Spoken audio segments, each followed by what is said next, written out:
good afternoon, and welcome to the first meeting in our seminar series at the Computer Science Department. Today we have a distinguished speaker, extraordinary speaker, Professor Josh Bombert from the University of Vermont. Josh received his PhD in the University of Zurich, where he worked with Professor Ralph Pfeffer. Then he continued to Cornell to work with Professor Oleg Lipson in computational intelligence lab. And then he joined the University of Vermont. I mentioned a few of awards, extraordinary awards by Josh. He was awarded a prestigious Microsoft Research New Faculty Fellowship. He was named MIT Technology Review's top 35 under 35, and he was the recipient of the Presidential Early Career Award for Scientists and Engineers, PCASE award by Barack Obama in the White House. Today, I'm very excited to learn about this topic, AI-driven design of robots and biobots. And yeah, I think this first of all, this meeting is very relevant, to my lab. It's very relevant to the robotic initiative at Texas Tech, and I hope it will start collaboration between Vermont University, Texas Tech University, and I encourage everyone maybe to reach out to me, to Josh, and to see how we can maybe to start joint projects to learn more about biobots. And yeah, Josh, thank you. The mic is yours. Can you can share? I can share. Yeah. I can. Thank you very much for that introduction, Stas. And agreed, I would very much like to learn more about what you're all working on there and try and find a way to collaborate. So, but before I dive in, everyone can hear me okay? You can see my slide okay? See the video? Okay, great. Yeah, a couple other logistics things before we get started. First of all, thanks for taking time out of your day to listen to this talk about robotics and AI and biobots.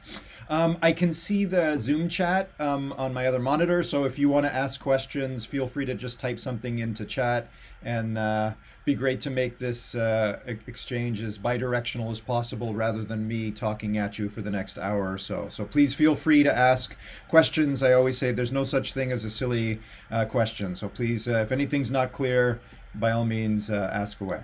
Okay, so yeah, as promised, I'm going to talk a little bit about a particular approach to robotics that I've been involved in for 2 decades now, which is to try and bring in AI, not necessarily to train a neural control policy for an existing robot, but instead to bring in AI in a different way and expand the reach of that AI, allow it to modify both the body, the physical structure, and the neural control policy of the machine simultaneously.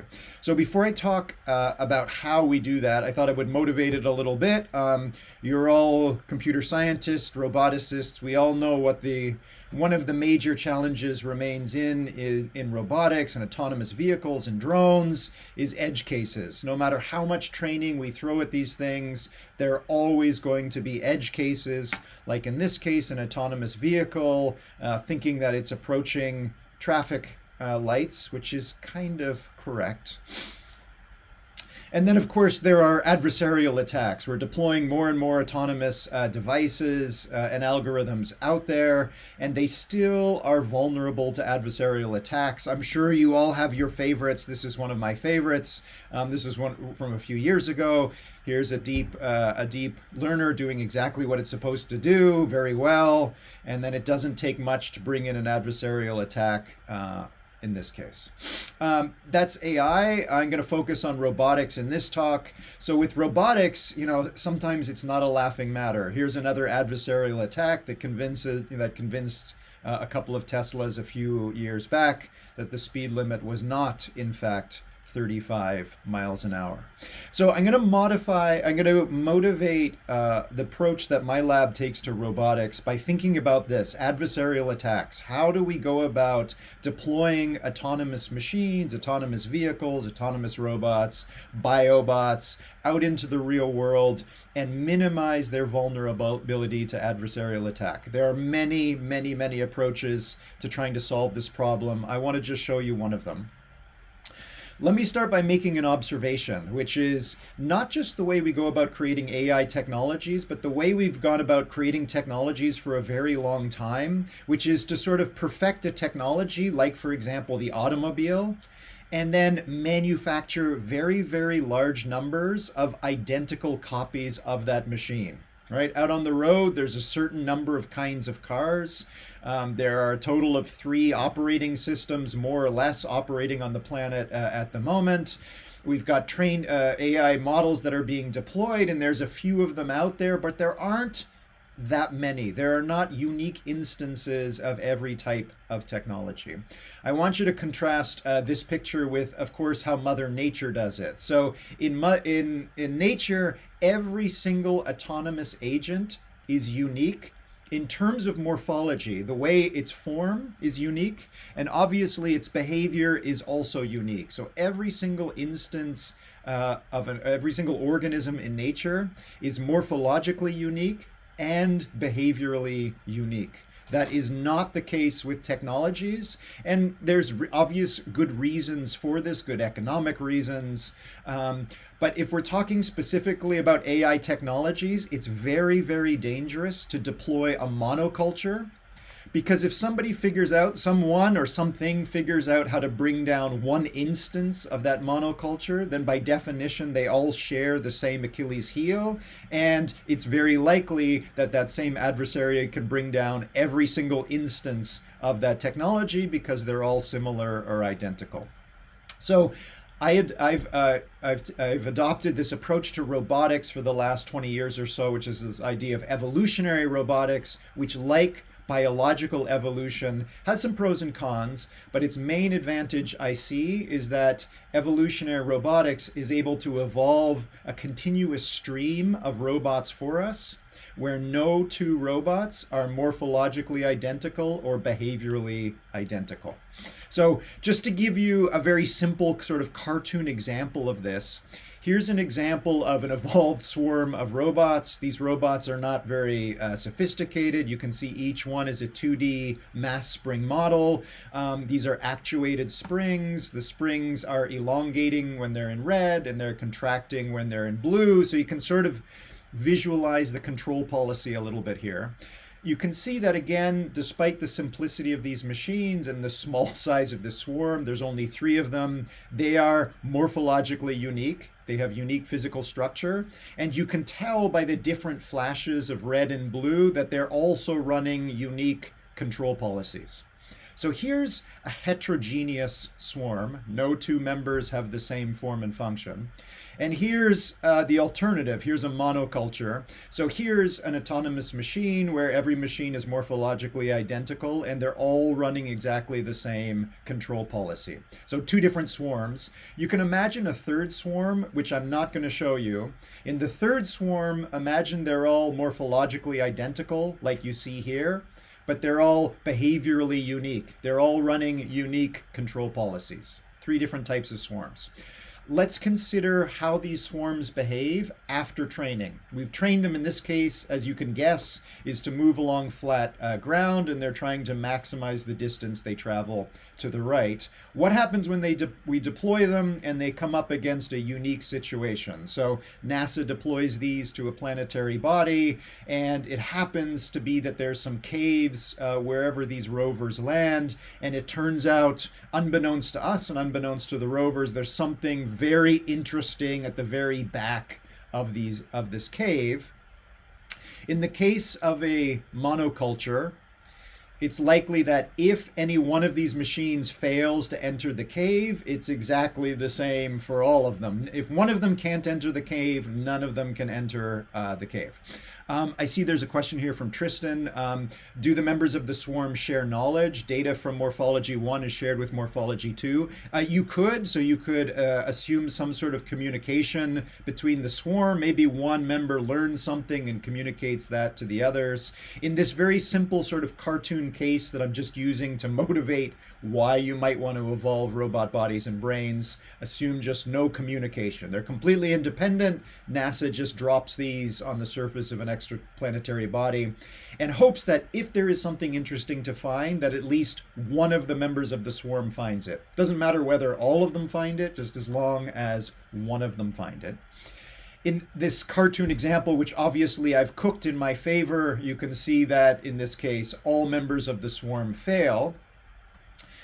Here's the evolved swarm, which just because there's diversity, one of them happens to be able to enter the cave. This is not zero-shot learning. This is just good luck or diversifying your portfolio. We do it all the time. It just generally is a good heuristic. Make sure that you have a diversity of solutions to whatever problem you're trying to solve. So I'm going to move away from this cartoon example, but again, just to motivate why moving forward with robotics in particular, we might want to try and develop robot technologies where every instance of that machine is morphologically and behaviorally unique. I see that Manish is asking, how do evolutionary algorithms prioritize morphological traits in robots, and how does this influence the robot's adaptability? That's a great question. I'm going to dive into exactly how evolutionary robotics works in a moment. Just wanted to focus on the why first before we get to the how. Okay, a little bit about the how. I'm going to show you a video now. This is from some work from one of my colleagues, Nick Cheney, also here at UVM. In this case, the evolutionary algorithm is going to build robots from 4 different parts. Red and green muscle that increases and decreases in size. Light blue soft tissue. You can think of this as tendon or fat. And dark blue pieces, which are hard passive material. You can think of this as bone. And let me see if I can just back up for a moment. Let me just restart that. Okay, so we've got these 4 building blocks, and you're going to see an evolutionary algorithm wrapped around virtual robots. So in an evolutionary algorithm, it starts with random robots. Here is one random robot in the population at the beginning. This is the best robot in the population a short time later.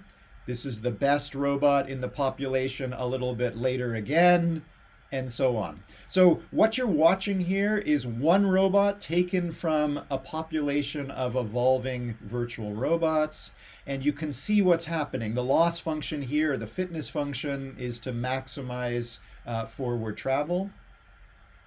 And you can see that over evolutionary time, which has been sped up here, you can see that there are morphological changes to the body. And you can't see the control policy here, but you can get a sense from the fact that all of these virtual robots are moving very differently. They also have very different control policies. So Manish's question about prioritizing morphological traits, it's not really prioritizing. This evolutionary algorithm is tuning a set of parameters, but these parameters are not just weights in a neural network or neural parameters, they're also morphological parameters. Okay, I'll just pause for a moment. Any other questions before we move on? So in an evolutionary algorithm, we're always evolving populations of robots. Okay, let me go down another level and show you a little bit more detail. Lots of different kinds of evolutionary algorithms and ways to evolve robots. I'll show you the sort of most common approach, which was used in Nick's work that you just saw. I mentioned that we're evolving a population of robots. What we're really doing is evolving a population of generative models, and each generative model in the population of models is capable of generating a robot. So you can think of the generative model, which I'll explain in a moment, as sort of like the DNA, and that generative model produces the phenotype, the thing, in this case, the robot. So what is the generative model here? It's got a few layers. The input layer takes the XYZ coordinates, it takes the 3D coordinates of a whole bunch of predetermined points in an empty cage. We're going to basically visit an empty workspace, and we're going to take each position in that 3D workspace and feed the coordinate of that position in the workspace into the generative model. That goes into the 3 input neurons. In this case, there happen to be 2 output neurons. The first output neuron dictates whether or not to place a pixel at that location, or place a voxel. A voxel is a volumetric pixel or a 3D pixel, so basically a little cube. So we're going to binarize the output of this first output neuron, place a pixel at that position or not. If the first neuron does generate a pixel at that position, the value of the second output neuron dictates the material properties of that voxel. So in Nick's work that I just showed you, there are 4 different material properties. Green and red, which are sort of muscle that increase and decrease in volume. Light blue, which is passive soft material like tendon or fat or skin that can be passively pushed and pulled by muscle. Or dark blue, which is bone, passive rigid material. So I want you to imagine sequentially visiting a whole bunch of positions inside this 3D workspace, taking each position, pushing it through one generative model, and it either does or doesn't place a voxel there, and it paints that. If it does drop a voxel, it paints that voxel a particular color, and you get the kinds of things like you see in the image on the right or in the video before. As I mentioned, this is an evolutionary algorithm. Like biological evolution, it always operates with populations. So here's a population of generative models, and you can see that they have different internal weights or parameters. So they paint or generate different 3D morphologies, and they paint a different distribution of colors across that 3D geometry. So that's sort of the body of these robots. I'm not going to go too much into the control policy, but I wanted to give you a sense for how we go about evolving robots. So far, so good. I don't see any other questions in chat. Again, if you have any, just drop them in. Okay, as I mentioned, I've been pursuing this idea of evolutionary robotics for a long time. So here's a whole bunch of snapshots of different projects that I've worked on over the years. Starting in the upper left, back over 20 years ago now, almost 25 years, we worked mostly with rigid robots because that was what was possible in the early 2000s. But starting in the middle panel and the middle right panel, in the last 6-7 years, we've been moving from rigid robots into soft robotics. This is a very hot topic in robotics at the moment. There's an increasingly large array of exotic materials that we can build our robots from, and obviously being soft confers a lot of advantages on an autonomous robot, especially if it's going to operate in close proximity to human collaborators.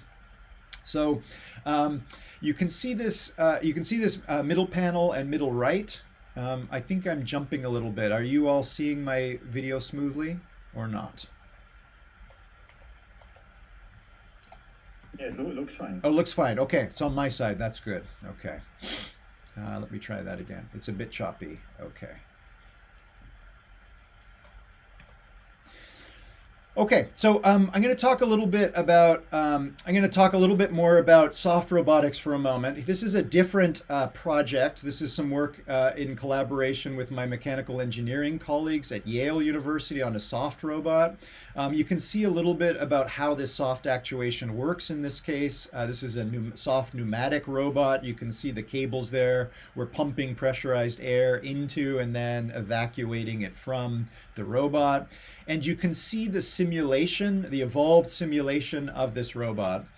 One of the challenges in evolutionary robotics, as you've already seen, is we do a lot of evolution in simulation, and we're often running thousands or millions of instances of a physics engine. It's very, very computationally intensive. Evolutionary algorithms evolve a population of robots. They evaluate each of those robots in a physics engine. The evolutionary algorithm then deletes the poorly performing robots and makes randomly modified copies of the surviving robots. So the traditional approach to evolutionary robotics is extremely computationally intensive for rigid body simulation. Once you go to soft body simulation, like you see here, it becomes extremely computationally intensive. All of the experiments that I just showed you on the previous slide, those required weeks of compute on UVM's supercomputer. There's a question from Wu Young Chung. What physics engine do you use? We've used pretty much every physics engine that's out there. The one that you're looking at here, this is called Voxcraft, as in Minecraft for voxelized robots. If you Google Voxcraft, you should be able to find it pretty easily. Just type it into chat for those that are interested. Okay, so one of the big challenges facing evolutionary robotics at the moment is this huge computational cost that needs to be conducted in simulation. That's challenge number one, the computational cost. Challenge number two is the sim to real gap. How do you know that what you evolved in simulation is going to successfully transfer to reality? I don't have a ton of time today, so I'm not going to talk about solutions to the sim to real gap problem. I'm going to focus today on how to bring down the computational cost of evolving bodies and brains for robots.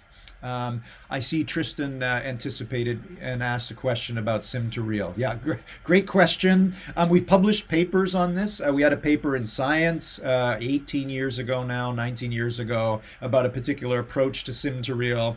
I will just say it's really difficult and it's still an open problem. There's no good solution to the sim to real problem yet. Okay, so we're going to focus on how do we bring down the computational cost. One way to do so is obviously to jump on the deep learning bandwagon and try and move from evolutionary algorithms and random trial and error to non-random gradient descent and backpropagation of error. So that has now become possible in robotics thanks to differentiable physics engines. What's a differentiable physics engine?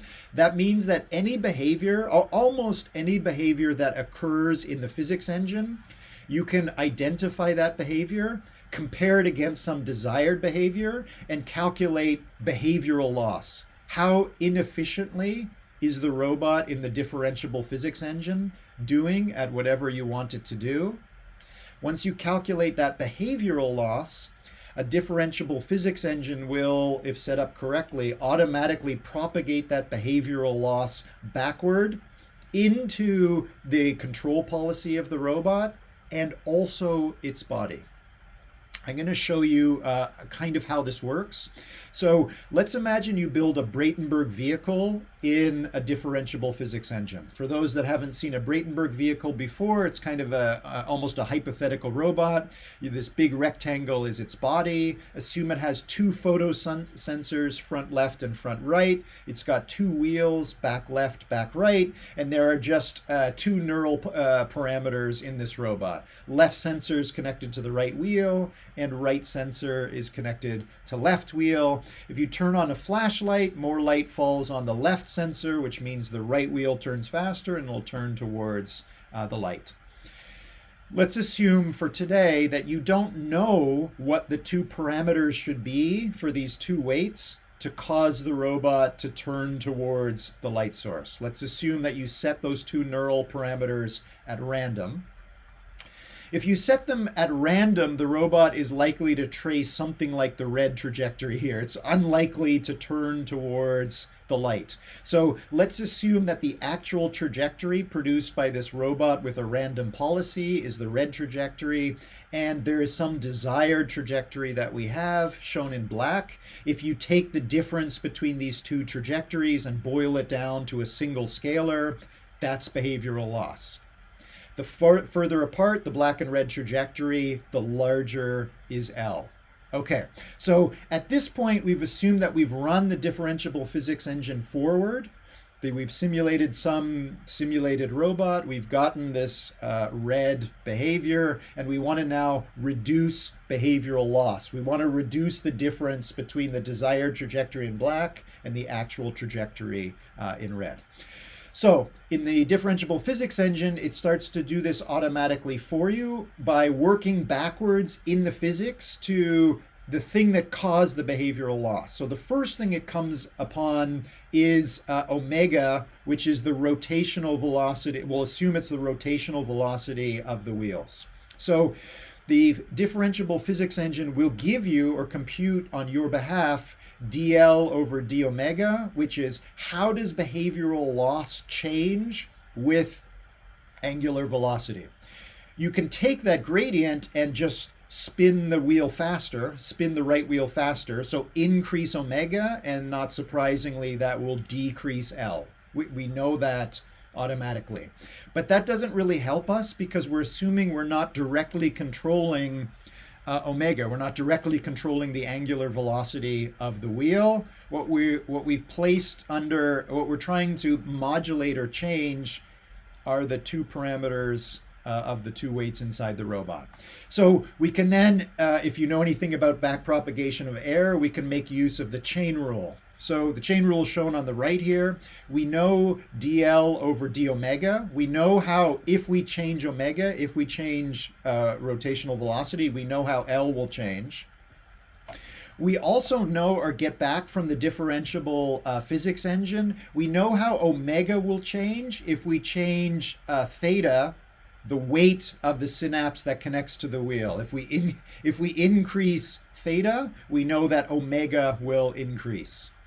If we multiply these two derivatives together, we get how loss will change with respect to theta. So we've propagated that behavioral loss back a little bit, and we could now simply take that gradient, dl over d theta, and alter theta. We know exactly how altering theta will reduce behavioral loss. We could do that, and we might do that by a small amount, but we can continue in a differentiable physics engine to propagate behavioral loss even further back to, for example, the body. Let's assume that x represents the horizontal position of the left photosensor. dl over dx says the differentiable physics engine knows that if you alter the horizontal position of the left sensor, it can predict how loss will change. Or in other words, the differentiable physics engine can tell you exactly how to change the horizontal position of the sensor and reduce behavioral loss. So in this example, what I've shown you is if you place a robot in a differentiable physics engine, you do everything right, you can actually tune non-randomly body and brain. Imagine that we apply a little bit of these two gradients to x and to theta. We can change both and bring behavioral loss down. Okay, that's differentiable robot design in a nutshell. Okay. Any questions at this point? So far, so good? Okay. Okay, this was a cartoon. Example. Daniel is asking, do these differentiable physics engines support natural gradients? Daniel. Hello, Daniel. Long time no see. What do you mean by natural gradients, Daniel? I'll let you weigh in on chat while I move forward. I just showed you a cartoon example. We use this in an actual differentiable physics engine. You can see that this particular differentiable physics engine works on soft robots. This was some work in collaboration with Daniela Rus at MIT and some of my students. I'm not going to go through this whole video. What I want you to pay attention to for now is the upper right panel here. The 1, 2, 3, 4, 10 represent the number of forward passes we had to run in the simulation. In traditional evolutionary robotics, we need to run the physics engine thousands or millions of times. In this experiment, we ran the differentiable physics engine just 10 times. And even on the second run, if you look at the row 2 here, you'll notice that this robot is already reducing behavioral loss, which is to move further to the right. In the interest of time, I'm not going to go into all the details about this particular soft robot, but in this case, we made a couple of morphological and control parameters available to the differentiable physics engine. As you can see in row 1, we punched a whole bunch of random holes into this soft material, which allows the gradients to play with the topology of the robot, the mathematical definition of topology. It can alter the number of holes and where those holes are in the robot. And if you scan your eye down from 1 to 10, you can see that we're actually calculating, or the differentiable physics engine is calculating how loss changes with respect to the positions of the holes. What that means is we know after every forward pass, every time we run the physics engine, we know exactly how to move the positions of these holes to reduce behavioral loss, to make this robot move further to the right. And you can see the application of those gradients visually. You can see these holes are placed at different positions as optimization proceeds. You'll notice there's also this red flashing. So these red regions, these are actually hollow cavities inside this soft robot brick. So these soft cavities inside, in the simulation, we're pushing pressurized air into these internal red cavities and then pulling that pressurized air back out of these internal cavities. And we do that literally in the physical robot you see in the bottom right. The differentiable physics engine is not just moving the holes, but it's also moving the positions of these internal red cavities. And what you get at the end of 10 physics engine runs is, first of all, you get legs. This gradient descent method discovers legged locomotion. And you'll notice that it patterns these red internal cavities along the anterior or the fronts of these diagonal legs. So there's some nice pattern that arises in terms of the morphology of the robot, the form of the robot, and the positions of these internal vacuums, basically these internal cavities, dictates the open loop control policy for this robot. No sensors here, no closed loop control. So we're tuning body and brain again.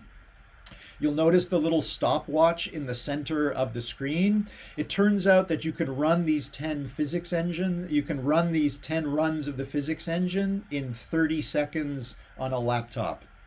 Compare that with evolutionary robotics, which takes two weeks on a supercomputer. I've been working in this field a long time. I think this is a big deal. This is a rapprochement or a reconciliation between evolutionary robotics and some older ideas in AI with state-of-the-art gradient descent and backpropagation of error. Okay, nice to quote-unquote see you too, Daniel. Natural gradients with respect to the preferred directions of the problem, basically the eigendirections of the Hessian. Yeah, good question. I don't know, and I would love to explore this and try this out. We didn't try any fancy gradients. We did more or less what I just said. Maybe this is something we could collaborate on. It's tricky to maintain gradients in a differentiable physics engine. Just because it lets you calculate them and apply them, it's not always perfect. So I definitely think, this is just the tip of the iceberg. There's a lot of interesting work that could be done here. Okay, back to Tristan's question about sim to real. In this case, we did manage to cross the sim to real gap. It took a little bit of work to get the right surface friction for this robot to go, but it works. It's possible. Okay, if you don't believe me, I wanted to pause in my lecture here and allow you to try this out yourself. I told you it takes 30 seconds on your laptop. You can hold me to that. So this is a live demo. Hopefully you can read what's typed in there. Please direct, it doesn't matter, it can be your laptop or it can be your phone, to the URL that you see there.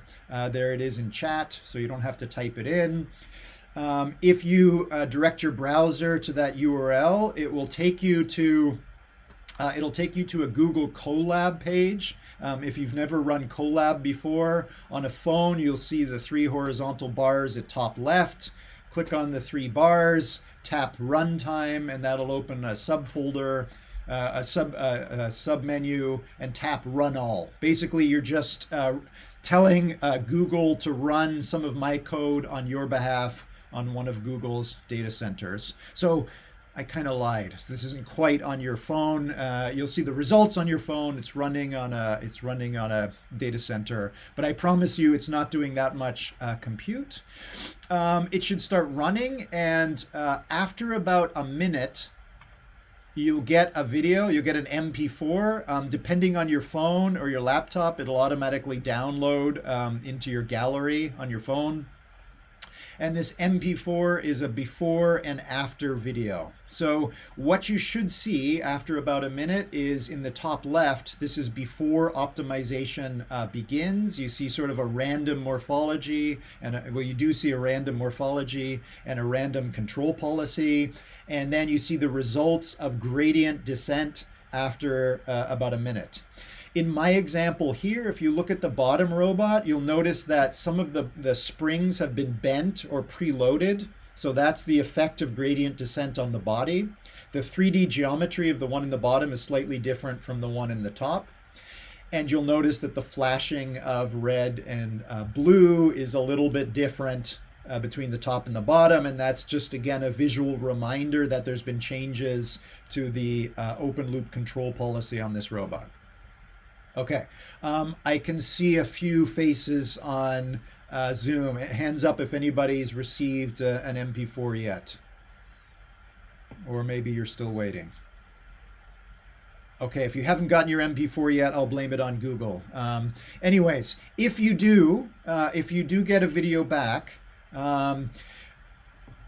all of you are going to get a different result. So I've done this demo with a few groups now, and you get something that looks like this. You get a whole bunch of different robots. So if I was to collect together all the robots from all of you, we would have a diverse swarm. We'd have a whole bunch of robots, all of which are instantiating the same goal, which is move to the right, but they're all instantiating that behavioral goal in different ways.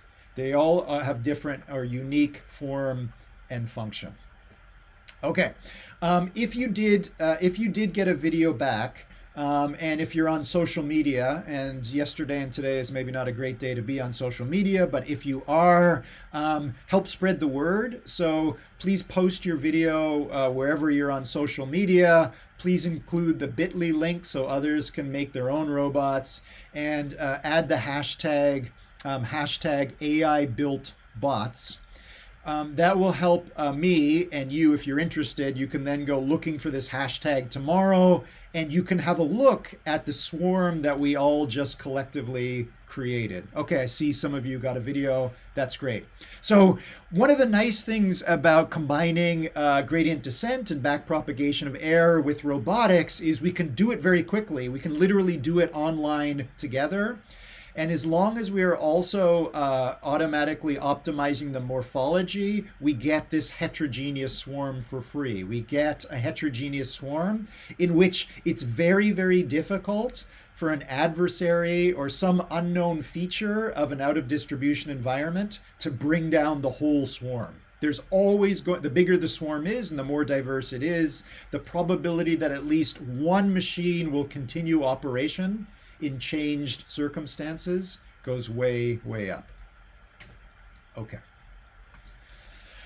If you found that interesting, there's another link inside the Colab that'll take you to a bunch of YouTube tutorial videos, and you can literally code up what you just ran from scratch. So we've got a little bit of a tutorial where you can walk your way through, and we'll teach you how to create a differentiable physics engine, and then how to evolve robot bodies and brains in that differentiable physics engine. Just for those that are interested, there's a number of differentiable physics engines out there now. We're using DiffTai-Chi. Okay. Okay, I've got a few minutes left. So, in the last part of my lecture, I would be remiss if I didn't mention the biobots or computer designed organisms, or how they've now become known in popular culture, the xenobots.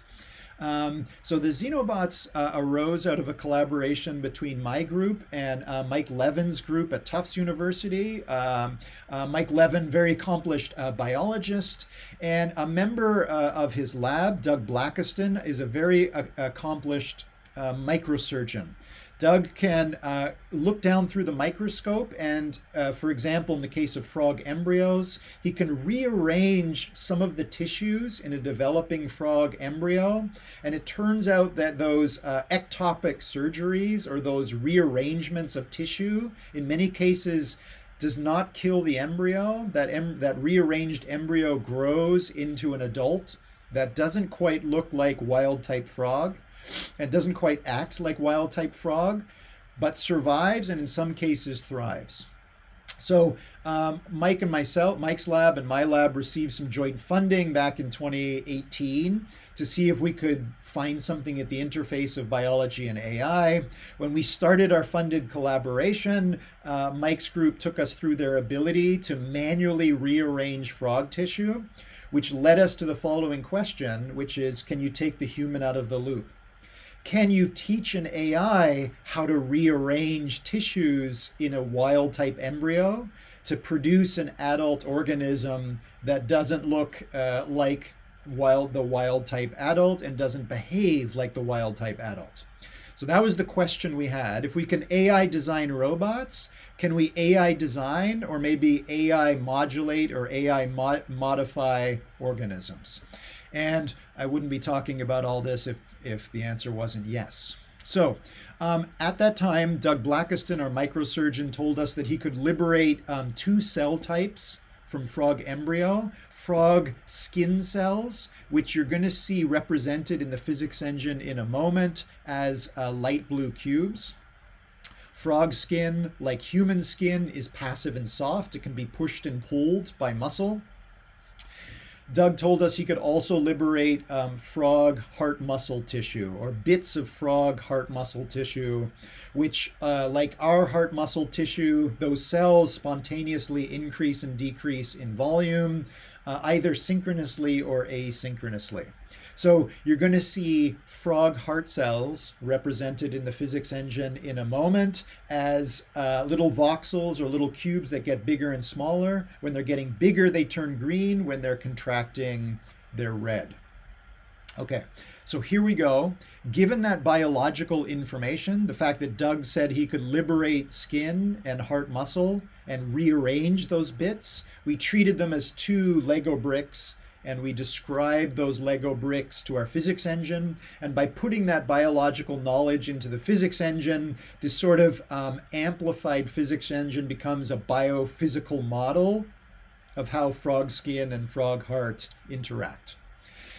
What you see on the right is the first generation of an evolutionary algorithm. So no gradient descent here, no back propagation of behavioral loss. This is the simpler approach, where an evolutionary algorithm creates, in this case, 100 random combinations of virtual skin and virtual heart. And I'm showing you 3 of those 100 random designs.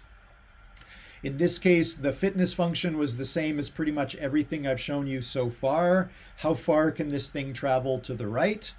Not surprisingly, if you put random Lego bricks together in random configurations, they do a terrible job of whatever it is you want them to do, which in this case is move to the right. However, it turns out that if you look very carefully, I'm just going to pause this for a moment if I can. If you look very carefully, the one in the bottom right travels about 1 millimeter further to the right than the other 2, maybe. So slightly better than the other 2. The evolutionary algorithm at this point deletes the poorly performing robots and makes randomly modified copies of some of the survivors, like the one in the bottom right. Okay. At the end of this process, the evolutionary algorithm, which ran on our supercomputer for 2 weeks, gave us back this solution. So basically, the evolutionary algorithm says, put some frog skin on the top and put some frog heart muscle tissue on the bottom part in more or less this 3D geometry, and you'll get a virtual clump of frog cells that will walk along the bottom of a petri dish. So that's the end of part 1 of this experiment. That's the sim part. Now we're going to try and cross the sim to real gap. So Doug Blackiston, our microsurgeon, took over at this point, and we're now looking down through the microscope with Doug at some frog skin and heart cells that he's liberated from a very early frog embryo. We're looking down into the bottom of a petri dish, and this black circle that you see is a little depression in the bottom of the dish, and you can see these cells kind of settling into the bottom of the dish. While Doug is doing this through the microscope, he's also looking at our MP4 video, or the MP4 video provided by the evolutionary algorithm. And it's said to put a little bit of heart in the bottom layer. So here's Doug putting down some heart cells. Once they sort of congeal into a little bit of a sheet, like you see here, then he layers down a little bit more heart, more skin, skin, skin, building it almost up like a sandwich. He's almost operating like a 3D printer, trying to get the geometry right and the distribution of these cell types more or less right. I'm going to skip ahead in this assembly process. At this point, Doug's got something that's some combination of skin and heart cells, and you can see that he's reached into the petri dish with very small microsurgical devices. So just to give you a sense of scale, this little thing that you're looking at is about 1 millimeter across. So you can just see this thing floating in room temperature water inside a petri dish, and it looks like a poppy seed or a speck of pepper. Imagine trying to sculpt some 3D geometry into a poppy seed. Not an easy thing to do. So there's some real human talent at work here. Okay, you notice at this point he's got the Xenobot on its back, and he's trying to sculpt away some of the unwanted material to get these sort of stubby legs just about right. And once he's finished with this sculpting process, he's going to pick up this thing and put it right side up on the bottom of the petri dish, and this is what we got. You'll notice that in this case, we did manage to successfully cross the sim to real gap. The physical Xenobot that you see in the bottom is moving kind of like, but not exactly how the evolutionary algorithm predicted that it would. And it's hard to see here, but the cellular distribution of skin and heart muscle also isn't perfect, but close enough. So it turns out that if you go about trying to AI design robots that are made from cells or organic material rather than metal and ceramics and plastics or inorganic material, it is possible to cross the sim to real gap. It's still very difficult. In a lot of the attempts, this didn't work, but in this case, it did.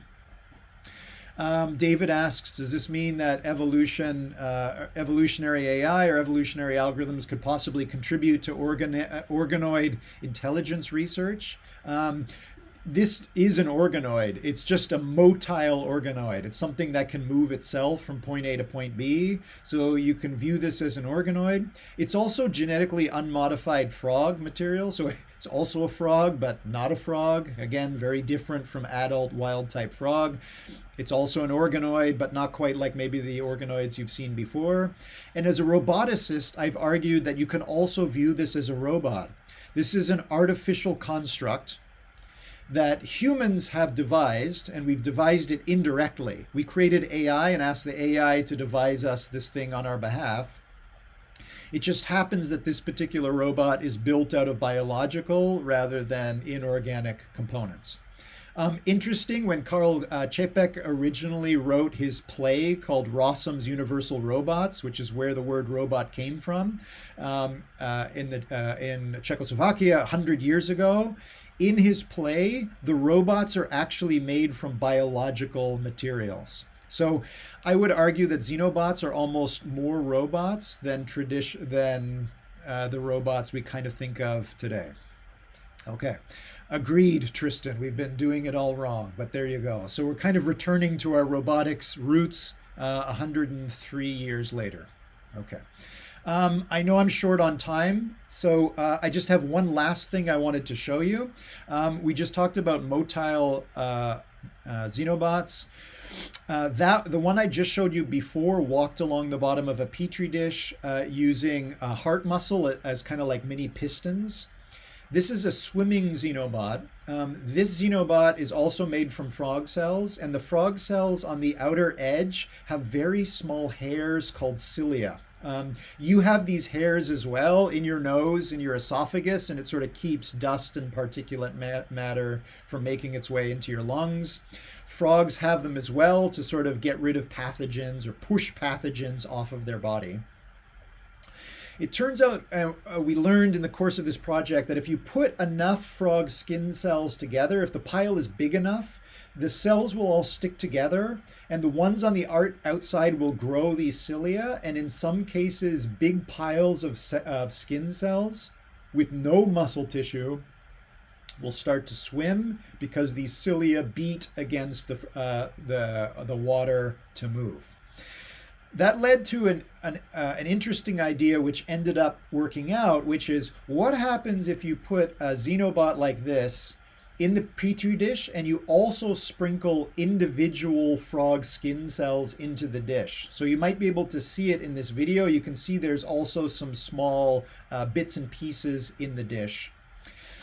It turns out that if you simulate this process, so here's some purple xenobots, and they're moving around at random in a dish with little green individual frog cells. Not surprisingly, even if they're moving at random, they inadvertently make piles. And in this case, there is a pile that's 74% of the way to being big enough to grow cilia. And so we assigned this xenobot swarm a fitness of 0.74. So the fitness function here is for the swarm to make really big piles. So now we're evolving not populations of robots, we're evolving populations of swarms, and swarms that do a better job of making big piles survive and produce offspring, and swarms that produce small or no piles are deleted. Okay, if you run that evolutionary process, in one case we got the following solution, which is donuts. You get things with little holes in the middle, and for some reason this swarm makes bigger piles, and one of these piles is big enough to grow little virtual cilia and start to move. So somewhat tongue-in-cheek, what you have in this case is you have a swarm of 9 parents, the purple things here, and collectively these 9 parents manage to make one offspring, and that offspring is too small or weak to ever make a grandchild. So there's a replicative process going on here, and this replicative process runs out of gas after 1 generation. We continued running this evolutionary algorithm, and after a number of generations, we got this particular swarm that produced 3 children, and those 3 children managed to produce 1 grandchild. So in essence, what we did was evolve swarms to be more and more replicative. How many generations of xenobots could they make? And at the end of this process, when we had this particular sort of Pac-Man shape xenobot, we again tried to cross the sim to real gap. And again, I wouldn't be talking about this if it didn't work at least once. Here's one of the successful cases. You can see in this case just one member of the swarm, and because of its shape, it just happens to sort of push a bunch of individual frog skin cells, which are the small white dots that you see, into a pile. Frog skin cells taken from early embryo are kind of sticky, so they tend to stick together, and you can see them starting to glom together into baby xenobots. So this was interesting as a roboticist, because basically these are von Neumann machines. These are machines that have been designed by us to make copies of themselves.